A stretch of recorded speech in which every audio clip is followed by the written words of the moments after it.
नमस्कार मित्रांनो, मी शेळके वकील. माझ्या शेळकी चॅनलमध्ये तुमचं सहर्ष स्वागत आहे. आजच्या व्हिडिओमध्ये फार वेगळी आणि कायदेशीर गोष्ट पाहणार आहोत. मित्रांनो, ज्यावेळी मुलं पळून जाऊन लग्न करतात त्यावेळी कोर्ट मॅरेज प्रोसिजर काय आहे आणि हिंदू धर्मशास्त्रानुसार आणि रीतिरिवाजानुसार कोणत्या पद्धतीनं लग्न केले जातं, ह्या पद्धतीची थोडीशी आपण आजच्या व्हिडिओमध्ये माहिती पाहणार आहोत.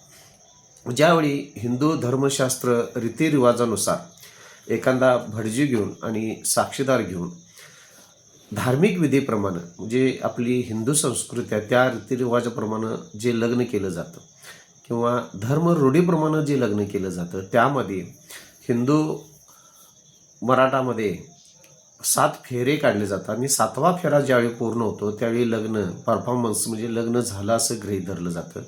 त्याचबरोबर होम केला जातो आणि अक्षता टाकल्या जातात. त्यावेळीच हिंदू संस्कृती धर्म रूढी परंपरेनुसार लग्न झालं हे सिद्ध होत असतं आणि त्यासाठी भटजीचा दाखला किंवा ज्या कार्यालयामध्ये जिथं लग्न झालं असेल त्याची पोचपावती जरी असेल मग त्यातल्या तुमच्या लग्नाच्या याद्या, दोघांचं वय, मुलीचं वय 18पेक्षा जास्त, मुलाचं वय 21पेक्षा जास्त आणि दोन्ही सज्ञान आणि त्याचबरोबर कोणत्याही प्रकारचं वेडसर नसावीत आणि नात्यातली नसावीत, म्हणजे बहीण भावाचं नातं म्हणा किंवा इतर नात्यातली नसावीत, अशा पद्धतीने धर्म रूढी परंपरेनुसार ही लग्नाची नोंद होत असते. आता दुसरी एक महत्त्वाची गोष्ट असते, सदरची नोंद ही आपलं ग्रामपंचायत कार्यालय किंवा सिटीमध्ये जे नगरपालिका असते त्यांच्याकडे ही सदर लग्नाची नोंद होत असते, जे धर्म रूढी परंपरेनुसार लग्न केली जातात ते. आता दुसरी महत्त्वाची गोष्ट आहे, जी मुलं पळून जाऊन लग्न करतात आणि कोर्ट मॅरेज करतात त्या संदर्भात आजच्या व्हिडिओमध्ये आपण थोडीशी संपूर्ण माहिती पाहणार आहोत. कोर्ट मॅरेज म्हटलं की लक्षात येतं की कोर्टात जाऊन लग्न केलं, तर ते ॲक्च्युली कोर्टामध्ये लग्न होत नाही. लग्न जे होतं जे जिल्ह्याचं उपनिबंधक कार्यालय दुय्यम दर्जाचं असतं त्या ठिकाणी हे लग्नाचं कार्य पूर्णपणे केलं जात असतं. सदरची नोंदणी ही जे रजिस्टर ऑफिस असतं, नोंदणी कार्यालय असतं, त्या नोंदणी कार्यालयामध्ये सदरचा हा लग्न सोहळा आणि त्या पद्धतीनं नोंदणी बुकामध्ये नोंदणी होऊन तिथून ते सर्टिफिकेट देण्यात येत असतं. आणि काही जणांना वाटते की नोटीस आलं, कोर्ट मॅरेज केलं म्हणजे मुलाच्या घरला नोटीस जाते, मुलीच्या घरला नोटीस जाते, तर असा कोणत्याही प्रकारची नोटीस वगैरे घरी कोण पाठवून देत नसतं. आपल्या आजच्या वेळेमध्ये संपूर्ण प्रोसिजर आपण पाहत आहोत.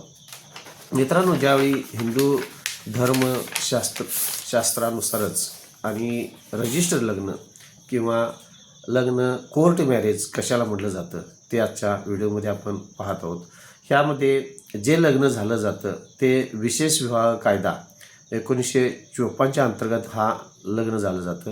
ह्यामध्ये तुम्ही एकाच धर्माची किंवा एका धर्मामधील आंतरजातीय मुलगा किंवा मुलगा आंतरजातीय जरी असतील तरीसुद्धा ह्यामध्ये लग्नांना मान्यता दिली जात असते. आणि ह्यामध्ये महत्त्वाची गोष्ट आहे म्हणजे सदरचं लग्नाची नोंदणी जे जिल्ह्याचं उपनिबंधक कार्यालय आहे त्यामध्ये ही नोंदणी बुकामध्ये नोंदणी करून घेतली जाते असते आणि तिथं लग्न होत असतं. आता ह्या लग्नासाठी कोण महत्त्वाचं आहे, मुलगा आणि मुलगी हे जे महत्त्वाचे आहेत त्यांच्या महत्त्वाच्या अटी कोणत्या कोणत्या आता पाहूया.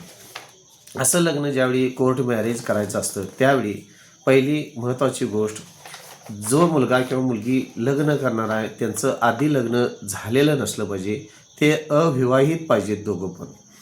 परत एखादा घटस्फोटित मुलगा असेल किंवा मुलगी घटस्फोटित असेल तर त्यांचा कायद्यानं जे सक्षम न्यायालय आहे त्यांच्याकडून घटस्फोटाचे कागदपत्र पूर्ण तयारीत पाहिजेत आणि त्याची ऑर्डर पाहिजे. त्यावेळी असं सुद्धा विवाह ह्या कोर्ट मॅरेजमध्ये केला जातो. त्याचबरोबर महत्त्वाची गोष्ट म्हणजे एखादी व्यक्ती जर मयत पावलेला असेल किंवा जोडीदार स्त्री असेल तर तिचा पहिला नवरा अस्तित्वात नसला पाहिजे, त्याचं मृत्यू सर्टिफिकेट पाहिजे. पुरुष असेल तर त्याची पत्नी वारलेली पाहिजे, त्याचं मृत्यू सर्टिफिकेट हजर पाहिजे. अशा पद्धतीनं सुद्धा कोर्ट मॅरेजमध्ये लग्न होऊ शकतात. त्यानंतर ही पहिली अट झाली. त्यानंतर दुसरी अट महत्त्वाची, जे लग्न करणारे स्त्री आणि पुरुष, स्त्री असेल तर 18 वर्षे तिचं पूर्ण पाहिजे, पुरुष असेल तर त्याचं 21 वर्षे पूर्ण पाहिजे. त्यानंतर महत्त्वाची गोष्ट आहे, लग्न करीत असणाऱ्या त्यावेळी मुलगा किंवा मुलगी ही वेडसर नसली पाहिजेत, मतिमंद नसली पाहिजेत, अशा पद्धतीनं असेल तरच लग्न करता येतं. त्याचबरोबर महत्त्वाची गोष्ट म्हणजे पती आणि पत्नी हे संतती जन्माला घालण्याच्या पात्रतेची असली पाहिजेत, म्हणजेच ती नपुसक नसली पाहिजेत. त्यानंतर महत्त्वाची गोष्ट येते, कायद्यानं काही गोष्टीत लग्न विवाहांना बंधन केल्यात अशी नाती नसली पाहिजेत. मग असं नातं कुठलं? बहीण भावाला लग्न करण्यास कायद्यानं हिंदू संस्कृतीमध्ये बंधन आहे असं नातं नसलं पाहिजे. किंवा जे नात्यामध्ये लग्न करता येत नाही तर रक्तातली नाती, अशा रक्तातल्या नात्याबरोबर लग्न होत नाही. अशा पद्धतीने ह्या लग्नाच्या अटी आहेत. आता त्यानंतर महत्त्वाची गोष्ट येते, काही जणांना शंका अशी वाटते की कोर्ट मॅरेज झालं म्हणजे मुली जे पळून जाऊन लग्न करतात त्यांना असं वाटत असते की घरी नोटीस जाते आणि त्यानंतर घरातली काहीतरी तक्रार करू शकतील.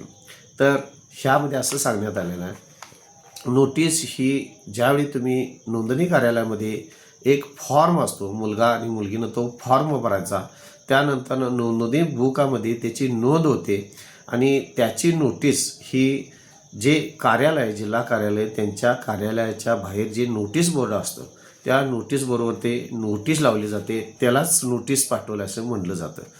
त्यानंतर सदरचं नोटीस ही कोणत्याही वर्तमानपत्रामध्ये दिली जात नाही किंवा कुठं पेपर पब्लिशन किंवा अन्य ठिकाणी ही नोटीस कुठंही लावली जात नाही किंवा मुलग्याच्या घरी किंवा मुलाच्या घरी ही नोटीस जात नाही.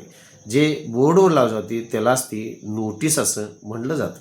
सदर नोंदणी करत असताना एक फॉर्म असतो, ते फॉर्म तुम्ही भरून नोंदणी कार्यालय जे सूचना फलक असतं त्या सूचना फलकावर हा नोटीसवर ते बोर्डावर लावलं जात असतं आणि तिथं जे नोंदणी बुक आहे त्यामध्ये त्याची नोंदणी करण्यात येत असते.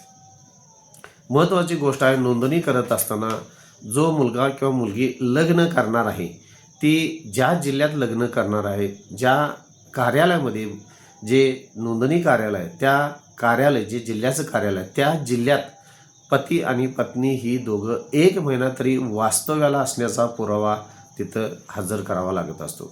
त्यानंतर सदरचे नोंदणी केल्यानंतर 30 दिवसात जी काय असेल ती संपूर्ण तपासणी केली जाते आणि त्यानंतर तपासणी करून पूर्णपणे मग लग्न करण्यात येत असते. आता ह्यासाठी लग्न करत असताना कोणकोणती कागदपत्र महत्त्वाची आहेत ते आपण मित्रांनो आता पाहूया.